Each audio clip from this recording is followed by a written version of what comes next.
చాలా సంవత్సరాల క్రితం ఉషోదయ కాలంలో కాంచీపురం శ్రీమఠంలో చాలామంది భక్తులు లేరు. ఆ రోజు పరమాచార్య స్వామి వారి దర్శనం ఇస్తున్నప్పుడు దేవతల నగలు వేసుకొని అలంకరించుకున్న ఒక సుమంగళి నేరుగా స్వామి వద్దకు వెళ్ళి నమస్కరించింది.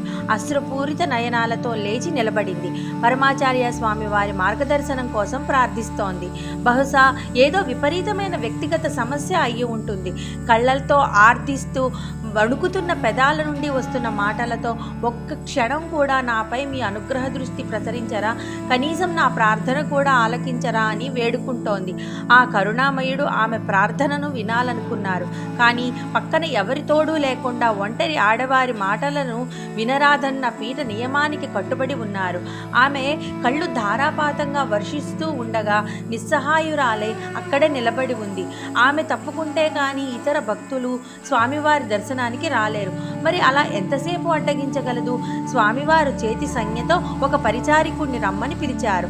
ఇక్కడ పూర్తి చెవిటివాడు ఎవరైనా ఉన్నారేమో చూడు అని అన్నారు. సహాయకుని అదృష్టం కొద్దీ ఒక చెవిటివాడు దొరికాడు. నేను చెప్పేది విను. ఆ చెవిటివాడు ఈమెతో కలిసి రాగానే నువ్వు చప్పట్లు చరిచి అతని పేరుతో పిలు. అతను ప్రక్రియను బట్టి అతను నిజంగా చెవిటివాడో కాదో నీకు అర్థమవుతుంది అన్నారు. పరమాచార్య స్వామి వారి సలహా అమోఘం.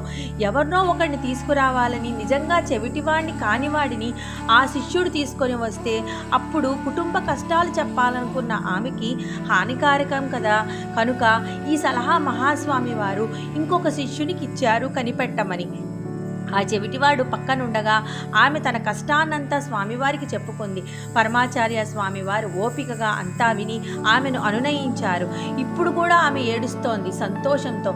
ఆమె ప్రసాదం తీసుకొని స్వామివారి ఆశీస్సులు అందుకొని వెళ్ళిపోయిన తర్వాత ఆ చెవిటివాణ్ణి కూడా వెళ్ళమని చెప్పారు స్వామివారు. ఎటువంటి పరిస్థితులలోనూ సన్యాశ్రమ ధర్మాలను తప్పేవారు కాదు స్వామివారు. అలా అని నమ్మిన భక్తులను కరుణించడంలో ఏమాత్రం అలసత్వం చూపేవారు కాదు. అపార కరుణా సింధుం జ్ఞానదం శాంతరూపిణం శ్రీచంద్రశేఖర గురుం ప్రణమామి ముదావహం.